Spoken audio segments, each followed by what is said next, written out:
So you've decided to look at your staffing, apply the formula, and you found that you're over the saturation point, that your employees on patrol have no time for proactive enforcement, for community engagement, for problem solving. And you recognize that you're in a supervisory position or a middle management position, and you can't change staffing, you can't authorize overtime, you don't have the budget to move any of those things around. So there's this constant pressure from the system to conform to the norms that are telling people to hurry, hurry, hurry. You also realize that hurrying reduces decision-making parameters and increases error.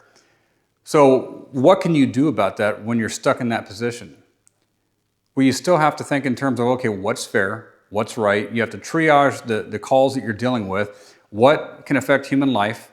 What has massive social implications? What's important now? What do we have to get to as a priority? And then think in terms of what's not a priority.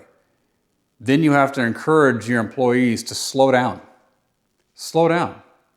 They're feeling this immense pressure, which increases stress, which from a physiological and health standpoint increases cortisol, which increases a person's perceived need to eat, particularly bad foods, which is going to equate to health problems with your employees, higher stressors, it's more sick leave, things like that. People don't even look at that component of it. As you increase stress, people tend to gain weight.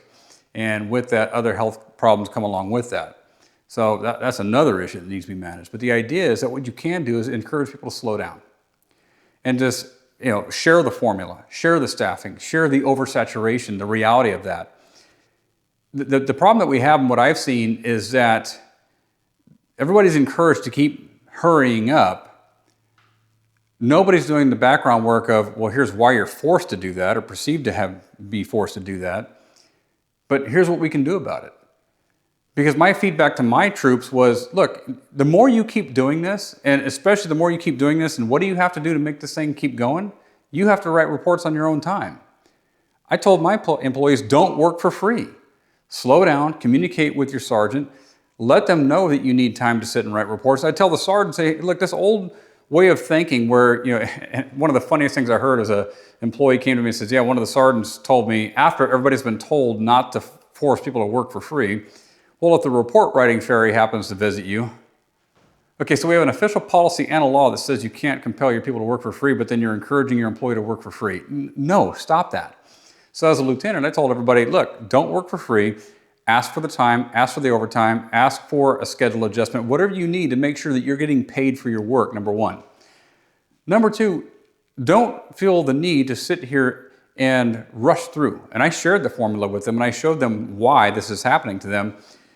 Because I told them, the more that you keep doing this and keep killing yourselves in the process, the more the political overseers that have responsibility for the budget think, hey, it's working. No, it's not. It's not working.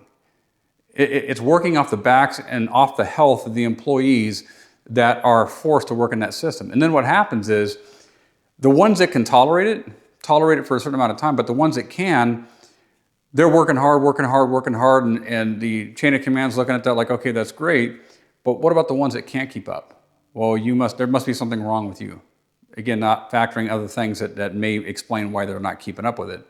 But you can't expect anybody to keep doing that. And so slow down, slow down, slow down.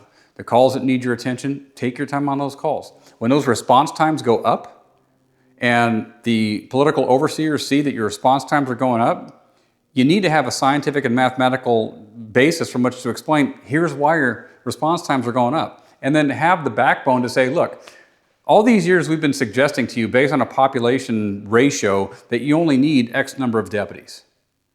Well, science and math just told us we're way understaffed here. And so you need to make a decision here. Either your response times are going to keep going up and your public's going to get upset with you, or something else has to change. Either you give us more money, or we change our business model, like I mentioned before, where we're not responding to certain call types, or you give us the budget and the money to update our technology so that we find efficiencies that way. But the point here is you have to communicate the reality to your employees. Look, we've been asking you to do this, and you may have other supervisors, managers that may still ask you to do this. So you have to manage both sides of it. While we're in the midst of this understaffing and these impossible circumstances, I'm still going to try to do what I can to facilitate the changes that I mentioned just now. But I need to tell my employees all these expectations that have been placed on you to hurry, hurry, hurry, it's not helping you. It's not helping the people that really need you. So we're blowing off those people that we need to spend more time with, and we're focusing our attention on those things that have no social impact. So slow your people down. It will decrease and mitigate risk.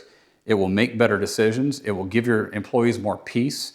It will just help all the way around. But understand, you might have some people up the chain of command that you report to that's going to say, hey, you need to keep this going. Well, actually, I get what you're saying, and we'll do it to the best of our ability, but what you're asking me to do is increase liability, increase harm, increase damage, and what you're relying on is the absence of feedback. And here's another problem with this. As long as everything's going like that and nobody complains, we're good, but here's what happens when a lawsuit comes in. Let's say the lawsuit has merit. Let's say that the lawsuit says you did this, yep, we made that mistake. Nobody's analyzing and assessing why they made that mistake, although you guys know now what goes into that. So then they'll have this mindset, well, we didn't do anything wrong. Yeah, actually you might have. So correct that, fix that. So even that lawsuit feedback doesn't correct that behavior. So you have to manage both sides of that. The other part of that too is that you need to make sure that you're standing in the gap. You're going to get hit from both sides in a supervisory position. The employees are looking to you and putting pressure on you because of their concerns. The management above you is going to give you contradictory concerns and pressures. You got to manage that. But how do you manage that in the best way possible? Logic, reason, facts, research methods, data. You can't argue with truth. You can't argue with fact. You can sit here and throw opinions around all day long. And usually in paramilitary organizations like law enforcement, whoever has a higher rank has more weight and authority to throw around. And so often that rank and authority that is in power is not based on logic and reason and math and science and data and research. It's just based on because I said so. So be aware of that. Mitigate that as much as you can. Stand in that gap and be that leader.